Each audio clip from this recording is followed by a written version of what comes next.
Have you started writing a novel only to abandon it halfway through for that next shiny idea? Or maybe you have a hard drive full of started novels and nothing that you've actually seen all the way through to the end. Or maybe you've even written a dozen novels and you're just struggling to find your flow with this one. Trust me, you are not alone and you are not failing. Writing a novel is hard, and I promise that it is possible to get into that place where you're able to see it all the way through to a finished book. But sometimes it can take a little bit of mindset work and a few simple strategies. So in this video, I'm going to be giving you some strategies for how to finish your novel and finally type the end. So let's get started.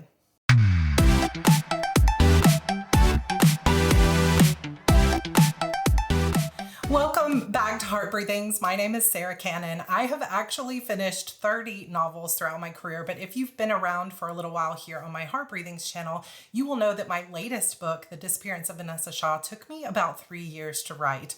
And I know from experience how difficult it is to stick to one story when you're struggling, to see it through to the end, to handle the pressures of wanting to make a living at this or wanting to make a career and just feeling like you're not good enough or this isn't the right story or something else would be so much more exciting right now. I understand all of those problems, but I can tell you that you will learn so much more from one finished novel than you will from 5 or 10 started novels that you never made it through the midpoint or over to the end. So in this video series, we're going to be covering lots of strategies, lots of blocks, lots of plot holes, and how to basically bust through any type of block that you might be having to finishing your novel. So whether you are a new author or you are a seasoned professional novelist, hopefully this series will be helpful for you. So the first part of this video, we're just going to talk about some common pitfalls that get people stuck in the first place. Number one, the midpoint slump. So if you are somebody who has started a lot of stories and the beginning feels really fun and flowy and you like the world building and introducing the characters, but you hit a point inevitably where the story starts to feel boring or it loses its pizzazz and sparkle and it starts to just feel hard, like you're starting to feel resistance, chances are you have hit the midpoint slump. Now, let me tell you from experience that there is a point in every single novel I've ever written where I will dramatically throw myself across the bed and say, this is the worst novel I've ever written. This point where the whole book feels like it's not coming together, where every word, every plot point, everything feels like a mess. So if you've hit that point and you have given up because this new idea appeals to you, or something else feels easier, or maybe this is hard because it's not the right story, or maybe I don't have the skill to pull this off. Any number of doubts can be coming to mind. If you tend to quit when the story gets hard, chances are you've hit that midpoint slump. So that might be the first thing that's holding you back, is expecting the story to be in that easy flow state for the entirety of the book, because let me tell you, it is not going to feel like that all the time. This process is, for most of us, a roller coaster where it feels really fun in the beginning for many of us, or some of you might struggle with the beginnings, but you usually hit a stride. And then somewhere in the midpoint, it feels like, well, this novel completely sucks. And that's when we want to give up because it doesn't feel like it's coming together. And then suddenly something else seems to appeal a little bit more. So if you've been there, this is the midpoint slump. I'm going to give you some tips on how to fix that.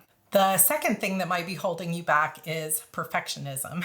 So if you are the type of writer where you have just been writing the same set of scenes or the same character cards over and over and over again, or you've been plotting and replotting and you have index cards all over the place, it's possible that you are a perfectionist and you are just not letting go of your need for this story to be perfect on the first pass. And let me tell you a little bit of a hint here. Nobody writes the story perfectly. Like when we're reading a finished novel, that is potentially years of someone's life, or potentially 5 or 6 different drafts or version of that story before we see it. But when we're writing, suddenly we expect ourselves to be good at it the very first time the story comes out of us. But just know that for almost all writers, the story comes out completely unreadable and unrecognizable as what it will become. But you can never get to that final version of your story if you're just rewriting the opening scenes over and over and over. So you got to let go of that perfectionism. Number 3, another pitfall that you might have is no clear plan or milestones. So when we're talking about writing a blog post, it's just, a few thousand words and you can finish it in an afternoon. But when we're talking about writing an entire novel or, oh my gosh, an entire 3, 5, 10 book series, it starts to feel really big. And so if you sit down, and every time you sit down, it feels like this just massive undertaking, like you're thinking, oh my gosh, I have to write an entire novel, then it's going to start to feel overwhelming over time. And if you don't come to the keyboard with some kind of plan or objective or milestone that you're trying to reach, if you don't have some kind of clarity, you might fall into this trap where you don't have any clear direction and you just sit down and you feel lost when you're at the keyboard, and eventually you kind of lose your passion for the project. Roadblock number 4 is the inner critic. If you are writing, this is a big one for me, and you're hearing already the voices or you're reading in your mind the critics or the bad reviews that might come, like, oh my gosh, this is the dumbest thing, or this doesn't make any sense, or this character isn't relatable, or this story doesn't make any sense, the world building isn't good, the magic, like there's just a million thoughts that can come up in terms of self-doubt as we're writing. And if you let that inner critic take control of your writing sessions, then you're going to doubt yourself the whole way through. And as that self-doubt continues to mount in your own mind and in your manuscript, it's going to feel like an impossible task to turn it into something that other people want to read. And then this is also, we'll talk about this next week in our next video, this is also where that shiny object syndrome comes in, because once it starts to feel like, well, this story isn't coming together the way that I wanted, I'm not writing this to the best of my ability, suddenly it seems so much more attractive to write this other story that suddenly feels like that's the one, that's the exciting story. Maybe that one will flow a little bit better. And we find ourselves hopping from piece to piece to piece without really having any kind of through line to finish a book, because we're doubting ourselves the whole time. What if I'm not good enough? What if I'm not worthy? What if people don't like that? And we let that fear take over. Number 5 is life gets in the way. So this can happen so often. And this, I think, was a big part of what was happening to me as I was writing my latest book, is we get so busy and we get so overwhelmed with all the other things there are to do in our lives that we have inconsistent practice when it comes to actually reconnecting with our story.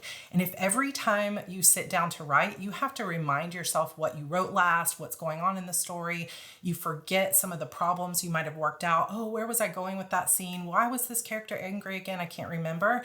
And then you finally get in your groove, you write for a few days, and then life happens again, and it's 3 more weeks before you sit down to work on your book. You might never finish a book. And that's just the simple reality of inconsistent writing routines and inconsistent writing practice. Sure, maybe you can overcome it at some point, but if you are not making it a priority to sit down and write on a consistent basis, you're just setting yourself up for potential failure when it comes to finishing this book. So first of all, that's all the problems or the pitfalls that we might have. But I want you to know that every single one of these is completely normal. Like every single writer falls into one or multiple of these pitfalls, whether, like I said, it's your very first book or you're on, like I was, book number 30. There are just things that come up. Writing is a very vulnerable and creative thing.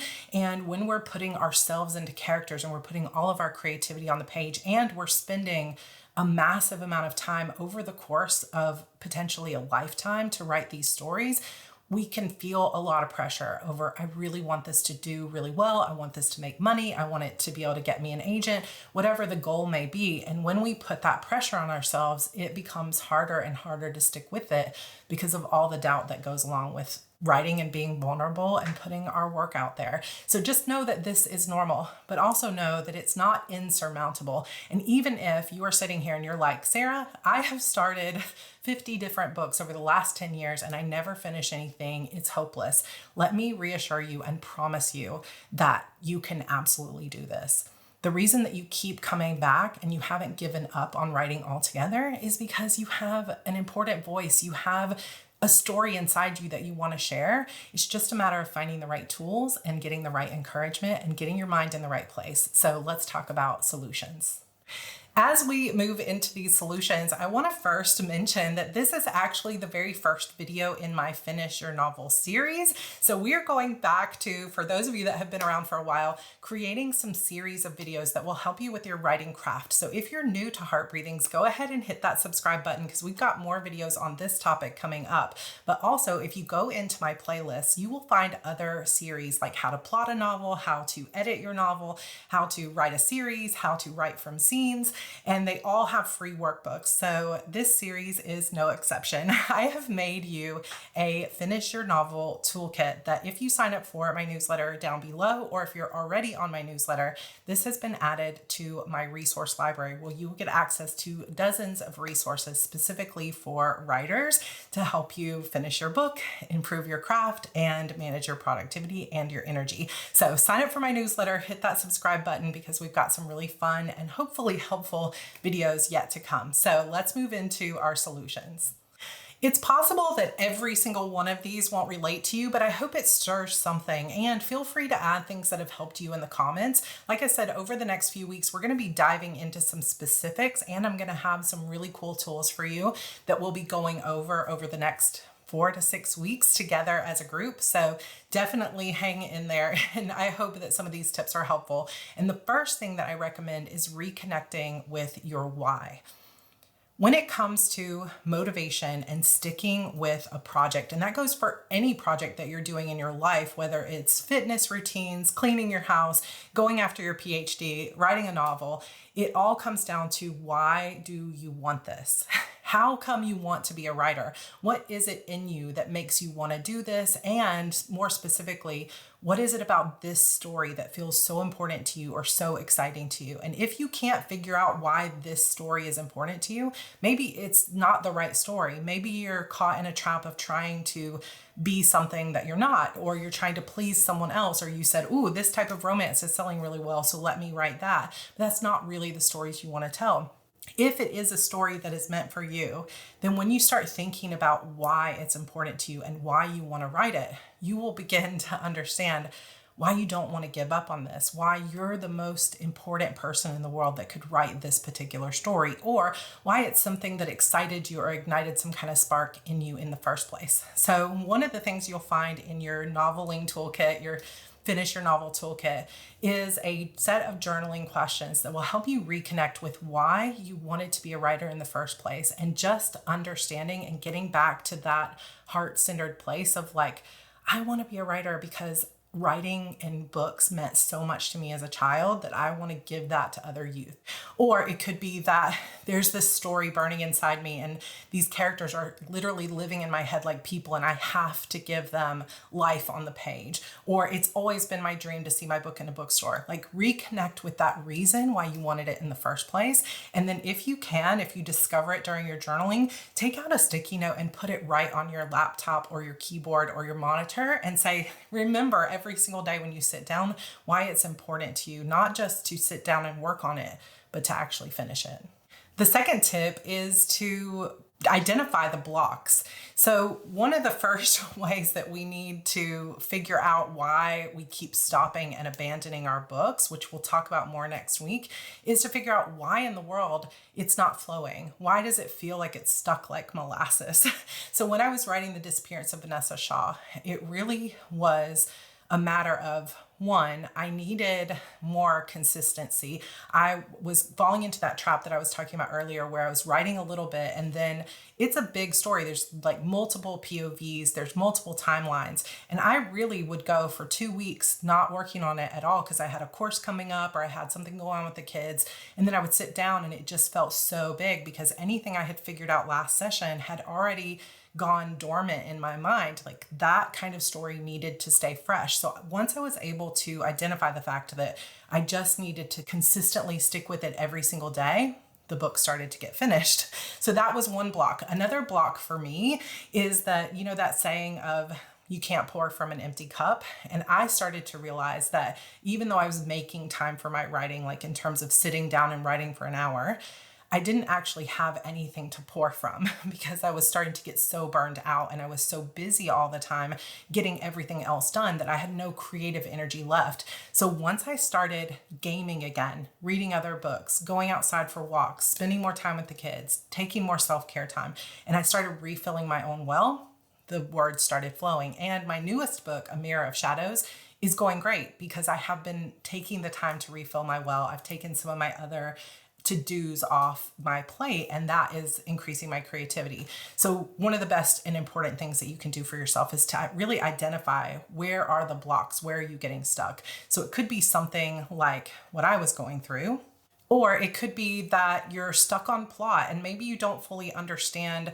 the structure of how to put a story together. So as you're writing, you're thinking, I don't really know what happens next. Or it could be that you just don't have clarity on what genre you're writing. So it's like, is this a mystery? Should I have more romance in it? So you've got a lot of questions and decisions that just feel nebulous and you can't quite make a structure out of something that isn't solid in terms of what genre or what direction you're going in. It could also be that self-doubt, like we were talking about, that inner critic just keeps popping up. Or it could be that as soon as the story gets difficult and it's no longer flowing and you feel like you have to stop and think and you're struggling to figure it out, you want to quit. And that is a common problem because a lot of us can start to believe that when it gets hard, maybe that means I'm not good enough to tell this story, or maybe it means it's not the right story, or it's suddenly not fun anymore. And honestly, identifying that block is so important because it's the same thing that I like to tell myself all the time. Be willing to do the hard things. Like, I can do hard things. Maybe just put that up on your computer monitor and say, even though this is difficult, I'm going to get through the fear that I can't figure it out. And I'm going to come up with a structure to figure out what's wrong with this book. And I'm going to give you lots of good tips on that when we talk about how to create a reverse outline and fix some plot holes. So that's going to be super helpful. Make sure your notifications are on and you're subscribed to this channel. Your specific set of blocks might be a combination of things like, I don't know what's happening in the story doesn't feel fun anymore, I'm not really sure what kind of writer I want to be. There could be any number of things that are holding you back, but once you can identify them, and again, that free toolkit that I have for you is going to help you identify some of those reasons why you're getting stuck, then you can begin to make some plans for how to get through it. So if it's inner critic and it's self-doubt, maybe you need a friend or critique partner that can read it and help you know that it is actually good enough. If it's a plot issue, then maybe my videos on how to plot a novel, or reading a book like Save the Cat Writes a Novel, or checking out some different videos like Brandon Sanderson's masterclass on how to write a book. Some of those kind of tools can help you push through it. But once you've identified those blocks, now it's time to finish the book. Another tool that you can use to finish the book is to actually break it into smaller milestones. So remember I said that sometimes you sit down and it just feels like this nebulous, like overwhelming thing. I have to write a novel. I have to put this whole series together. That can just feel overwhelming to our brain. And there's no way for us to figure out an entire 100,000 words worth of plot problems in a single session, or even just to grasp it in our minds all at once. So we need to break it down. So let's take it plot point by plot point, scene by scene, act by act, 1,000 words by 1,000 words.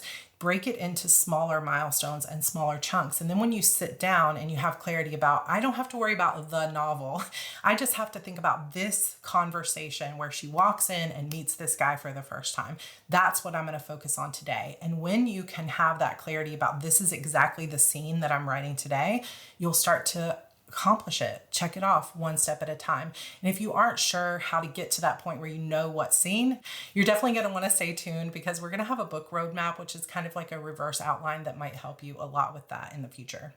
When you've got these smaller chunks, you can also begin to work in rewards and deadlines. So you could say, okay, Act 1 needs to be done by the end of June. And if it is, then I get to treat myself to a dinner out. Or Act 2 needs to be finished by the end of September. And as long as I hit that word count by the deadline, then I get to go on a writing retreat. Set some rewards that feel fun and achievable. Or you could even do them more immediate rewards. So every day, if I sit down and I get 500 words, I treat myself to a piece of chocolate. But giving yourself rewards, if that helps you, can help you with that little bit of motivation and reward cycle that you need to help you get through it. Another tool, number 4, is to use time-based goals rather than word count goals. For some of us, when we're in the midst of, I can't finish this book, sometimes we get hyper fixated on a certain word count. And it can start to feel like self-judgment when we say, I sat down and worked for an hour and I only got 200 words. And we can start to spiral, and then it feels the more kind of negative energy or negative spiral we get into, the harder it is to motivate yourself to sit back down tomorrow. We bring enough hardship in the world as it is. Like, we have enough hard things that we don't want this writing that can be this joyful thing that we do to feel hard and like going through molasses every day. And the more you start to have a negative mindset around it, like, oh, I didn't get the word count I was trying to hit, or the words are going slower than my average, it can start to feel discouraging, and then we don't want to show back up tomorrow. But sometimes what helps me is to shift into a time-based goal and just let go of any kind of deadline when it comes to word count. So instead of saying I'm going to have to write 5,000 words a day, I'm going to say I have to work for 2 task blocks, or 2 30-minute sessions, 2 Pomodoros, or 1 hour, whatever it may be. And that's all I have to do. And I can make a checklist, I can give myself rewards, but sometimes shifting from that word count goal into a time-based goal can be helpful in helping you get to the end. Tip number 5 is to create a realistic writing routine. We're going to have an entire video on writing routines because I think this can be so pivotal in just creating that consistency across the days to make sure that you stay connected to your book, but also to make sure that you are putting the time in that you need to really think through. Because writing, when it comes to plotting and writing, it's not just sit down and let the words come out. Even if you are a pantser, sometimes that might be true, but then once you get through the end of a messy draft, you still have to come back and edit it. And that's where things can start to feel really difficult, because eventually you do have to sit down and make sure that you have a cohesive story. So one of the things that can help you is to create a consistent writing routine that matches your writing time up with when you have the most mental energy and executive function available. So for some of us, that's night owls. That's me. I love writing in the evenings. That's why I like going on writing retreats, because I can write overnight and not have to worry about my kids. Something about the quiet of the middle of the night is super helpful for me. Some of you love writing in the mornings. Some people like and get energy writing out in cafes. Some people like being in complete silence. But if you can take a little bit of time to think through, what are my ideal writing conditions, and then set that up for yourself as often as possible or in a specific routine, that's going to help you so much. Tip number 6 is a tough one, but it's to silence your inner critic. Being a perfectionist can be helpful when it comes to grammar and your formatting and all the little details. But when it comes to writing a rough draft and actually getting to the end, or figuring out all the little scenes in your edits that need to be filled in, perfectionism just holds us back. And if you are expecting your novel to ever be perfect, you're on a fool's errand, because as you write, you grow and you get better and better. And so you could end up in a loop where you're just revising your book and then getting more skill, and then revising it again, and then getting more skill. And you would just never finish, right? Because we're always growing. And even the most successful authors of all time are not perfect.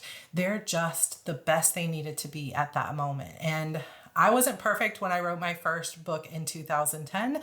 And I would just be spending the rest of my life editing and re-editing that very first book if I expected it to be perfect. All I can do is keep moving forward and keep gaining skill. And rewriting that first book wouldn't actually give me the skill and the challenge that I need. And so in order to keep moving forward and keep growing as an author, we have to learn to silence that inner critic that tells us we're not good enough, nobody's going to read this, it's really scary, this is going to be too vulnerable, I don't know what I'm doing. Like any of those negative thoughts that might come up, they're totally normal. We all experience them, but we do also have to bottle it up and put it in a little drawer or something for a while, so that we can give ourselves permission to be messy, to be wrong, to write it the wrong way. You can't edit a blank page, right? You have to at least get something down. And it's okay if it completely sucks. It's okay if it's the worst thing anyone's ever written. At least it's a starting point. And then even when you get through a draft, when you start to edit, it's not going to be perfect the first time through. It's going to feel messy. It's going to be full of questions like, I don't know where to fix this. I don't know what's wrong with this character. What do I do with this world building? Or it could be, I don't understand how to take this from this jumbled mess into this perfect thing that I'm trying to create, right? That can feel like a messy experience. But if we add on top of what is already difficult by saying, I have to be perfect at it and I have to be perfect as fast as possible, we're just putting blocks on ourselves. We're just limiting ourselves. We're putting negativity on ourselves, and that pressure is going to keep us from finishing the book. So one of the biggest tips I have for you mindset wise is just to give yourself permission to let it be terrible and to accept it as it is and think, okay, well, this is fun. And I know this won't stay in the book because it's awful. I, in fact, will leave myself little notes in my draft that says, well, this is terrible, but at least it's something. And something about that, like talking to myself in the draft, like in parentheses, or sometimes I'll put XX and I know that it's just kind of a note to myself, is liberating, because it's like I am acknowledging I know this is terrible, and that somehow silences my inner critic. And it is an important part of the process to finishing the book. Tip number 7 is to find support. Now, if you are new here, we have an amazing support group here called the Heart Breathings Writing Community. There are writing sprints going on all the time. There's a huge Facebook group of more than 8,000 people, and you can go in there and ask questions about your story. How would I fix this character? Does anybody have any resources? You can come into the chats of the live streams and ask questions. You can meet friends. You can even come into my Discord server, which is linked in the description down below. And there's a channel called Connections, and you can say, hey, I write X genre. Would anybody like to match up and get into a critique group? I kind of wrote on my own. My husband would read some of my work in the beginning, but it wasn't until I met a really good friend through NaNoWriMo back in the day. Her name is Jen, and she actually sprints now for the Heart Breathings Writing Community as JD Robinson. We met up during NaNoWriMo, and when I met her and our friends Erica and Alok, we started a weekly writing group, a critique group, and we would hand off chapters, and it was a very safe and fun space, and I learned so much. So even though writing is a very solitary thing, and it often feels like we're just kind of alone in our heads trying to figure out these fake worlds and all these problems, you are not actually alone in this. And if you can find a really good critique partner or small group of people that you can trust and lean on, then they can help you work through it. Like when I run into problems, I can go to George, or I can go to my friend Ines, or I can go to my friend Becca, and I can say, hey, what's wrong with this? Do you like this? What can I do with this character? How can I run this? How am I going to solve this problem? And that group of minds can help tremendously. And even getting into a writing retreat where you can bring a few friends that maybe write a similar genre or understand story structure, and you guys can help plot each other's novels. Just know you're not alone in this. And even though it can sometimes be difficult to find the right group, and I will also say, if you end up with the wrong person, like someone who doesn't like romance and is gonna thumb their nose at your romantic scenes, like that's not your right critique partner. So you do have to be careful, because sometimes you might end up with people who are discouraging more than they are encouraging. So my big tip about that would be to, if you have somebody who hurts your feelings, doesn't respect your voice, is not going gentle enough on you when you need gentle and you've asked them to be gentle, cut ties with them as a critique partner as quickly as possible. Like, don't let your mom read your story if she always thinks that it's ridiculous that you're trying to be a writer. Find someone who's like, I'm so proud of you, I'm so excited, or come into our Heart Breathings Writing Community, or go into the comments right here of this video and be like, hey, this is what I write. Does anybody want to meet up? Because there are so many writers out there that can help you, and you've got something to give to other people because you have talents that they might not have. And so once you get help and you find support and you start talking through your story, that's when you really start to find the magic and bust through those blocks with plot and decisions a lot faster. The final tip I have for finishing your book is to celebrate your wins and track your progress. For me, if I have a visual tracker, something I can put my hands on, like something on the wall where I have each chapter on a sticky note and I get to move it into the completed section, or I have a word count tracker in my notebook that I can write the different sprints that I've done and I can see it, or like those thermometers when they're doing fundraising, like I'm headed for 50K words, and you fill it in as you go and you watch it expand until it's full. Anything like that where you can visually begin to see your progress. And the reason that I recommend this is because writing a novel can be, at the very least, multiple months, and at the most, multiple years or almost a lifetime to try to finish a book. And it can feel like very slow progress, or it can start to feel like, what's the point? But when you can have some kind of way of tracking your momentum, then you see visually, I'm making progress, I'm getting this done, I'm seeing this through. And then the more you build that confidence, you're building a positive spiral instead of that negative spiral. And then you want to work on it. You get excited again about being there and you start to say, yes, I'm motivated to hit the end of it. So having some way to track that progress and to celebrate your rewards and celebrate those small wins. Yes, I finished Act 1. I'm going to put a big banner on my computer that says Act 1 complete. I'm going to go on social media. I'm going to let everybody know I finished Act 1. Something about that just takes you out of your need to criticize yourself or this fear that you're not getting it done. And it just proves to your mind, like, I can do this. I know I'm worthy of this and I'm not going to give up on it.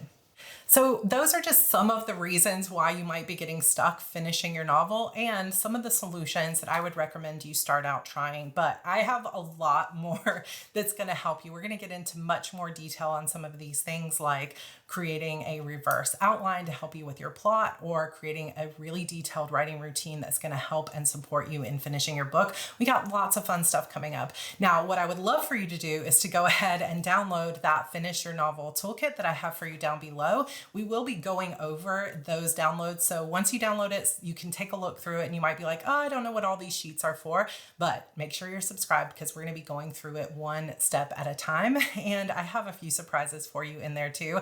I think this is one of the better resources that I've ever created. So I hope you enjoy it and just know that it is my gift to you just for being here, and because I know how important it is that your stories get out into the world. And if I can be any part of helping you actually see it through and getting that story into the world and sharing your voice, then that's a gift all in itself. So just know you're not broken. There's nothing wrong with you.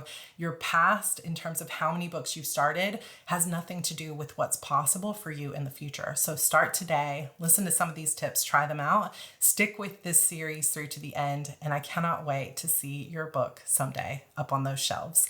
All right, you guys, thanks so much for being here. I hope you hit that subscribe button, and I will see you all in my next video, where we're going to talk about why you keep abandoning your book and how to stick with that one story that's the one you're meant to finish. All right, I'll see you next time.